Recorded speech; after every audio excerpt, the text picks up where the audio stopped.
안녕하세요. 권중광TV의 권중광입니다. 오늘은 3월 19일 토요일 저녁입니다. 토요일 저녁 방송을 보내드리겠습니다. 오늘은 아침에 어제 밤부터 비가 왔어요. 봄비가 촉촉히 내립니다. 그렇게 바람도 불지 않고 아주 얌전히 비가 내리고 있습니다. 대지의 만물들이 아마 아주 목마른 목타는 것을 축이게 돼서 대지의 나무들이 아주 좋아할 것 같습니다. 여러분들 토요일날 쉬시는 분들 비가 구중구중 오고 있으니까 집에서 편안히 쉬고 계시죠. 이렇게 비가 오는 날은 집에서 낮잠을 한 잠 주무시는 것도 아주 건강에 좋습니다. 비가 온다. 비가 오면 생각나는 그 사람, 언제나 말이 없는 그 사람. 그 노래가 좀 떠오르네. 생각나네요. 비가 오면 생각나는 사람. 있죠. 저도 비가 오면 생각나는 사람이 있습니다. 비가 오면 생각나는 그 사람 누굴까요? 오늘은요 윤석열 후보에 대해서 좀 윤석열 그 대통령 당선자 되신 분한테 꼭 좀 드리고 싶은 말씀도 있습니다. 그 전에 내일 3월 20일 날 일요일이죠. 내일 일요일 날 인천시장 출마한 그 서구 출신 이학재 의원이 기자회견을 시청 그 현관 앞에서 11시에 한다고 합니다. 이학재 의원 기자회견이 내일 11시에 시청 현관 앞에서 한다고 합니다. 내일 일요일인데요. 시간 되시는 분들은 시청 현관에 나오셔서 기자회견하는 장면을 좀 관심 있게 좀 들어보시고 그리고 또 여러분들께서도 응원의 박수를 보내주시면 고맙겠습니다. 이학재 의원 여러분들 아시는 것 같이 관에서도 있었고 관직에도 있었고 또 국회에서 의원직도 했고 또 인천 출신이고 또 젊고 또 열심히 다니는 그런 분 아닙니까? 이학재 의원 같은 그 열성적이 있는 사람 그런 분들이 시정을 맡으면 인천시와 그 정부 안에 서로 소통이 잘 돼가지고 인천 지역 개발 발전에 큰 도움이 되지 않을까 이렇게 생각을 하고 있습니다. 하여튼 내일 20일 날 3월 20일 일요일 날 11시 오전 11시에 시청 현관 앞에서 기자회견이 이학재 의원이 있다는 것을 말씀을 드립니다. 지금 현재 그 윤석열 후보는요, 이 역대 대통령들이 그렇습니다. 대개 당선돼 가지고 이것저것 살피냐고 시간을 보내는데요. 대통령이 돼 가지고 2년 이내에 개혁할 문제라든지 또 개선해야 될 문제 이런 문제를 과감히 밀어붙이지 못하면 중반전 넘어서 후반전에 가면 이런저런 태클 거는 데가 너무 많아서 일을 잘 못한다 이렇게 얘기입니다. 그래서 초반에 개혁을 해야 된다 이렇게 얘기들을 많이 하는데요. 윤석열 당선자께서도 초반에 많은 생각과 고민과 자문을 받아서 어떤 정책적인 문제가 결정을 됐으면요 그냥 과감히 밀어붙여서 나가야 됩니다. 우물쭈물하면요 그 틈에 야당으로 이제 돼 있는 180석에 된다는 그 민주당에 있는 데서 계속 물고 흔듭니다. 개가 물고 흔들듯이 흔듭니다. 그래서 심차게 당차게 밀어붙여야 된다고 생각합니다. 그래서 오늘은 그 언론에 나와 있는 직설, 그 직설에 대해 있는 나온 것을 가지고 여러분들에게 보도를 좀 해드리려고 합니다. 내용이 좀 상당히 제가 볼 때는 아주 그 필요한 요소에서 필요한 부분이 있어서 그래서 여러분들에게 보도를 해드리려고 합니다. 국정수행 긍정전망 낮은 윤, 반대층 공고화 피해야. 한국 정치 패턴이 깨지고 있다. 한 번 정권을 잡은 정당은 대선을 한 번 더 이긴다는 이 연속 집권 법칙이 깨졌다. 법칙 파괴는 이번이 처음은 아니다. 박근혜 전 대통령이 탄핵되면서 10년 집권 법칙이 무너졌다. 그 탄핵은 엉터리 아니에요. 탄핵 얘기하지 마라. 2020년 총선에서 범여권이 국회의석 60%, 180석을 가져간 것도 초유의 일이었다. 여론의 집중 질타를 받은 더불어민주당은 집권 5년 만에 정권을 내줬다. 내준 게 아니라 뺏겼죠. 잘못한 얘가 뺏긴 거죠. 윤석열 당선자가 대통령직을 잘할 것이다라고 하는 여론조사가 52.7%라고 합니다. 그리고 잘 못할 것 같은 게 41.2%라고 합니다. 그러니까 완전히 지금 현재 그 좌파 민주당 측에 있는 그 사람네들은 다 그냥 거기 찍고 나머지 또 이제 52.7%는 잘할 것이다 이렇게 보는 것 같습니다. 그 역대 대통령 당선인에 대한 국정수행 긍정평가, 부정평가를 그 역사적으로 나와 있는 걸 보면요, 이명박 대통령이 참 제일 높았습니다. 긍정이 79.3%, 부정이 13.9%. 아주 그 이명박 대통령이 최고로 잘할 것이다라고 평가를 했어요. 그랬는데도 그 광우병의 그 촛불시 광우병이 그냥 완전히 맛이 가가지고 지금은 뭐 구속돼 있잖아요. 참 안타까운 일이고요. 그다음에 이제 박근혜 대통령이 이제 잘할 것이다 64.4%, 그다음에 부정이 27.2%. 문재인 대통령이 좀 높은 편에게도요, 잘할 것이다라고 문재인 지지한 것이 74.8%예요. 그 당시는 처음에는 몰랐으니까 그랬겠죠. 그리고 부정이 10.6%였습니다. 우리 국민들이 사람들을 볼 줄 모르는 거예요. 예. 그렇게 됐는데 지금 현재 문재인 이 정부가 5년 동안에 무엇을 잘했습니까? 잘한 걸 좀 찾아볼래도 찾아볼 수가 없어요. 예? 찾아볼 수가 없어. 윤석열 후보는 그에 비해서는 지금 현재 잘할 것이다 52.7%. 이해가 안 가요. 부정이 잘못할 것이다 라고 하는 게 41.2% 이렇게 나와 있습니다.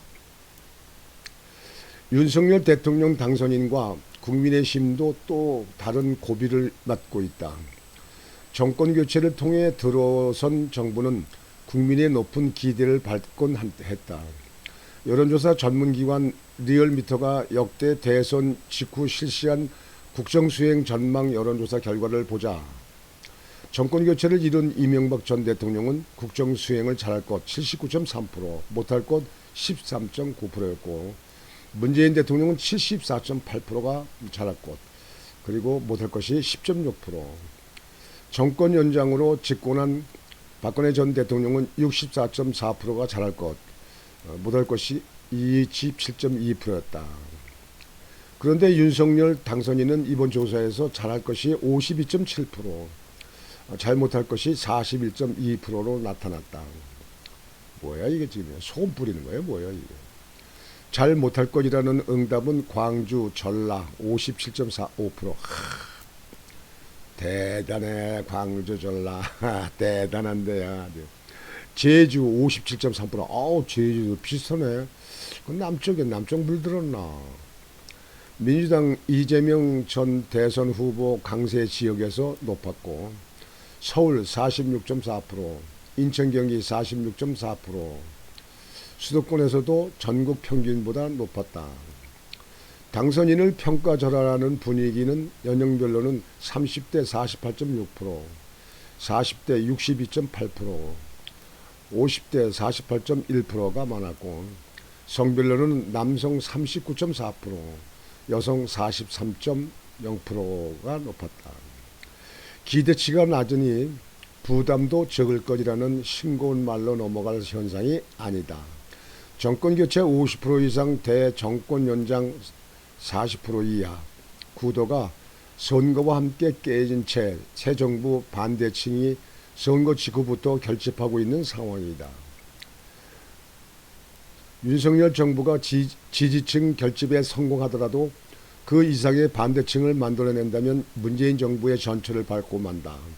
국정운영 성공을 위해 윤석열 정부는 반대층 공고화를 피해야 한다. 반대층은 이유 없는 반대 아니에요? 뭐 벌써부터 뭐 못할 것이다. 그게 뭐 하는 짓거리예요, 그게. 내가 찍은 사람이 안 되고 안 찍은 사람이 됐다 그런 뜻이면 우리나라 국민 선진 국민이 아닙니다. 첫째, 윤 당선인부터 인식을 바꿔야 한다. 선거 종반 윤 당선인이 쏟아낸 발언 몇 가지를 보자. 민주당은 좌파 혁명 세력이라는 공세가 있었다.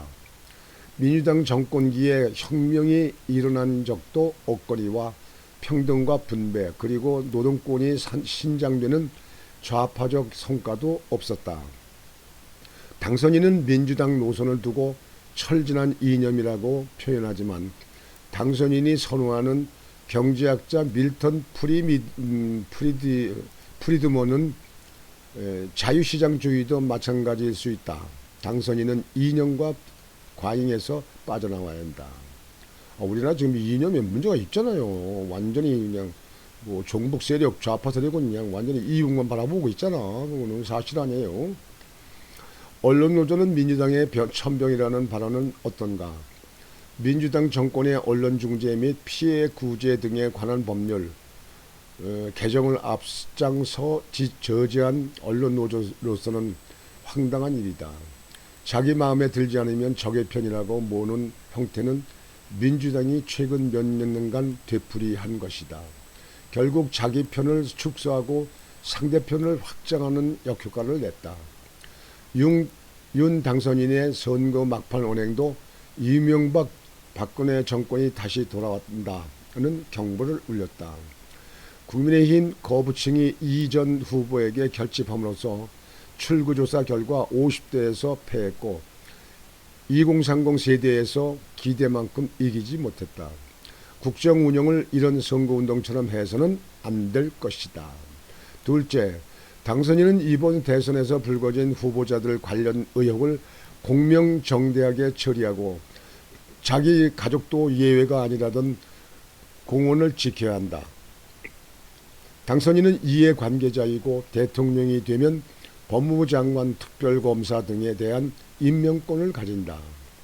이전 정부에서 임명된 김호수 검찰총장의 임기를 존중하고 절제력 있는 인물을 법무부 장관에 임명하는 것이 검찰 수사에 대비하는 자세다. 특검을 도입할 경우 국회 여야 합의에 일임해야 한다. 이 양반아, 김호수가 지금 검찰총장 돼가지고 지금 현재 이 정부에 지금 현재 관계되어 있는 문제 있는 것들을 검찰이 제대로 수사를 하고 있나? 오히려 경찰이 다시 까불리를 까뒤집으려고 하더만. 김호수는 정권의 눈치 보는 정권의 하수인의 지랄이지 않아요. 이런 사람을 무슨 임기까지도 나라에 망하는 거지. 검찰이 중립을 지켜가지고 잘못한 것은 무조건 조사해서 기소를 시켜야 되는 게 검찰의 법무가 아니요. 셋째, 당선인과 국민의힘은 인위적인 정계 개편 시나리오를 지어야 한다. 민주당을 갈라쳐 일부를 빼올 생각을 하지 말아야 한다는 뜻이다. 그래봤자 여대 야소로 전국을 뒤집기 어렵다. 민주당 의원을 영입해 의석을 확대한다고 해서 그만큼 지지율이 오르지도 않는다. 1990년 3당 합당 결과 당시 전체 국회의석 299석 중 218석을 차지하는 초거대 여당 민주자유당이 출연했지만 2년 뒤 치른 총선에서 과반수에 미달하는 149석으로 도로 줄어든 전례가 있다. 그래도 상대편이 분화되기를 바란다면 선거제도 개혁을 꾀해야 한다. 지지율과 의석수가 최대한 비례하는 구조가 만들어져야 민주당 지지층이 비로소 제3의 정당으로 적잖게 흩어질 수 있기 때문이다. 단 이 경우 국민의힘 지지층 역시 분화되는 것을 각오해야 한다.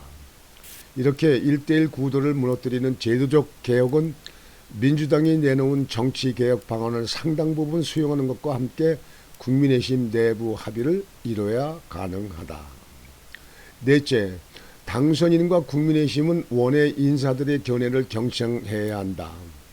2020년 총선은 국민의힘 계열 정당이 역대 최악의 성적을 받은 선거였다.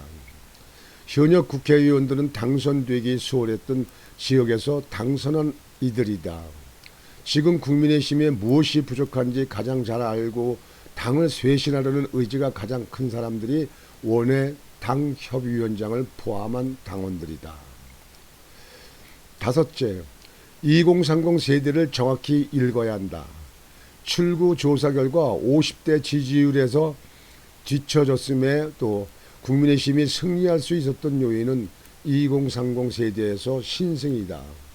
2030 상당수는 한때 이명박 박근혜 정부를 강력히 반대했지만 민주당 정권에서 생활의 곤란함이 그대로 걷거나 더욱 심해지면서 표심을 바꿨다. 새 정부도 잘 못하면 이들의 반감을 살 것이다. 특히 젠더 갈등에 묻혀 이번 세선에서 조명받지 못한 저소득층, 블루칼라, 비수도권 청년들에게 관심을 기울이길 바란다. 이렇게 지금 현재 여러분에게 지금 논평을 쓴 걸 보여드리는데요. 상당 부분 또 옳은 얘기도 있습니다. 그러나 윤석열 후보가 잘 되기를 바라는 국민들이 우리 국민들이어야 된다고 생각합니다. 첫째, 법을 형평 있게 다뤄야 됩니다. 무슨 고위직에 있다든지 또는 권력에 있다든지 뭐 이런 거기에 놀아나고 거기에 눈치를 봐서는 이 법치국가를 망치는 일입니다. 그래서 검찰이 잘못한 부분은 반드시 기소를 해서 처벌을 받게 하고 또 잘못하지 않은 부분에 대해서는 정확히 조사해서 무죄 방면하고 이렇게 하는 것이 검찰이 해야 될 일이라고 생각합니다. 이쪽에 저는 윤석열 당선자가 잘 처리를 할 것으로 보고 있습니다. 그러나 지금 대다수에 있는 이 정부의 우두머리에 있는 검찰 수뇌부들은 내가 볼 때는 교체가 돼야 된다고 생각합니다. 그 사람들은 이미 윤석열 당선자가 검찰총장 때 그냥 온갖 이 정권의 눈치 보면서 검찰총장을 끌어내리려고 내조주려고 하는 일에 몰두했지 않습니까? 그것 때문에 국민들이 윤석열 당선자를 불러내려 가지고 대통령까지 10개월 만에 만들었지 않습니까? 이것은 국민들의 눈높이가 정치 검사들보다는 높다고 볼 수 있는 것입니다. 저는 바라기는요, 전에도 말씀드렸지만 언론이나 정치권이나 한시적으로는 윤석열 당선자가 하는 것을 지켜보는 것이 옳다고 생각합니다. 그래서 거기서 기초를 다져놓고 기초를 만들어 놓고 그 다음에 달릴 수 있도록, 그래서 국가를 반석 위에 올려놓고 법치를 정상궤에 대해서 움직일 수 있도록 이렇게 만드는 것이 그때까지 윤석열 당선자에게 기회를 줘야 된다고 생각합니다. 청와대는 너무 구중궁궐 왕궁 같아서 또 너무 국민들과 거리가 멀어서 소통이 제대로 안 되기 때문에 청와대에 들어가지 않겠다. 광화문 시대를 열겠다. 그건 뭐 문재인도 그 광화문 시대 연다고 공약에 넣었던 거 아닙니까? 근데 결국은 뭐 그거부터 못 지킨 거 아닙니까? 뭐 못 지키는 이유가 여러 가지 있죠. 뭐 무슨 경호 문제라든지 그다음에 그 집무실 이외에도 그다음에 그 관사라든지 뭐 이런 것 여러 가지 문제가 있겠지만요. 그런 거를 다 계산해서 선거 공약에 넣었을 거 아닙니까? 근데 그걸 못했잖아요. 못 오는 것은 그만큼 하나가 못하면 둘도 못합니다. 그것이 우리나라 정치권, 우리나라 국민들의 요구가 그렇습니다. 윤석열 당선자는 광화문 시대를 연다 그러다 광화문이 너무 노출되어 있고 너무 보안상의 문제가 있으니까 국방부 청사로 지무실을 옮긴다. 그렇게 좀 현재 준비를 하고 있는데요. 그 옮기는데 거기 시설하고 뭐 이렇게 지켜놓고 뭐 그렇게 하고 있는 것이 한 500억 정도 들어간다고 합니다. 그런데 민주당, 야당에 있는 민주당에서는요, 뭐 1조가 들어간다. 뭐 이렇게 얘기를 합니다. 그러니까 그 삼례들은 어떻게든지 뻥 튀겨서 자꾸 깎아내려고 험칩을 내려고만 그러는데 1조가 들어간다 그러면 1조 들어가는 내용을 국민들이 우리가 납득할 수 있는 그런 것을 조목조목 내야죠. 어디를 어떻게 고치는데 얼마, 뭐 짓기 사는데 얼마, 또 보안 뭐 강화하는데 뭐 얼마 이렇게 해야 될 거 아니겠습니까?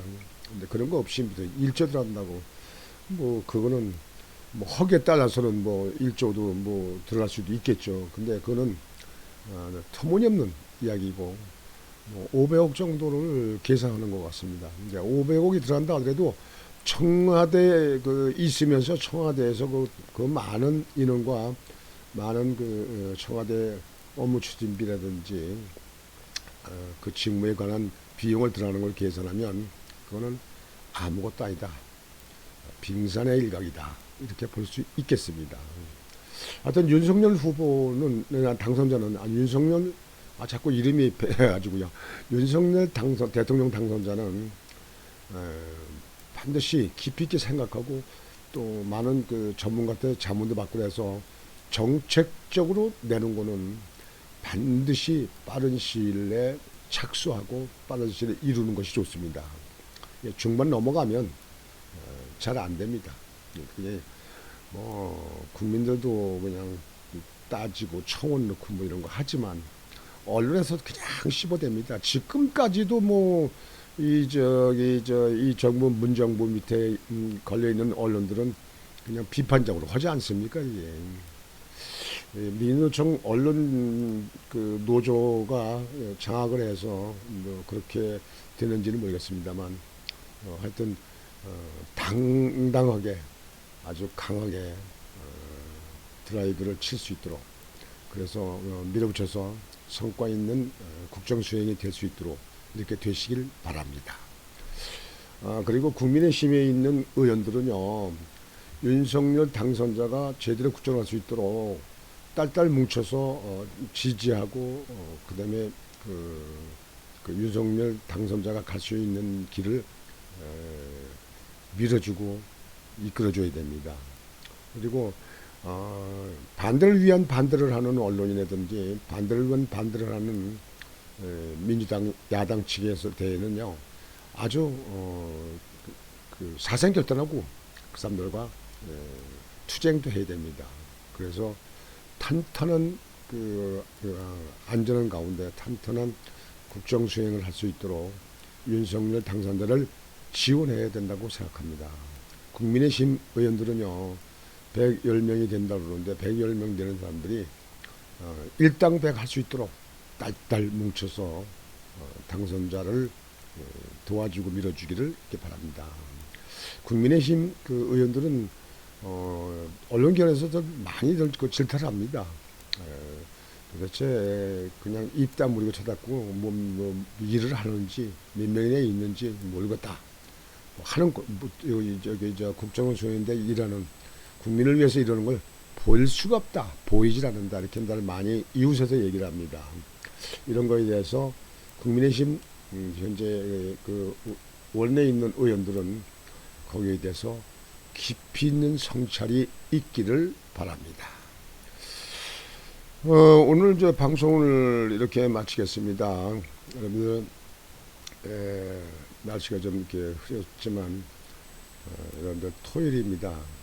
저녁에 편안히 쉬시고 내일 또 일요일인데 일요일 날도 여러분들 건강을 위해서 또 여러분들이 못다한 밀린 일들을 잘 할 수 있도록 이렇게 하시기 바랍니다.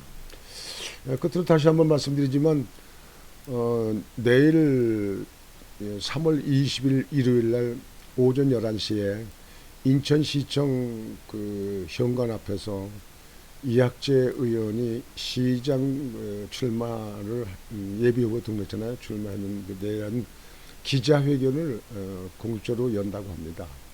여러분들 시간이 계신 분들 많이 참석하셔서 기자회견하는 내용도 좀 이렇게 경청하시고 또 잘하는 부분에 대해서는 또 격려의 박수를 치고 해서 여하튼지 시장에 출마한 사람들이 좋은 사람이 당선될 수 있도록 그리고 좋은 사람이 인천시를 위해서 더 많은 일을 할 수 있도록 이렇게 밀어주시고 협조해 주시면 그것이 앞서가는 인천 시민이라고 생각이 되어집니다.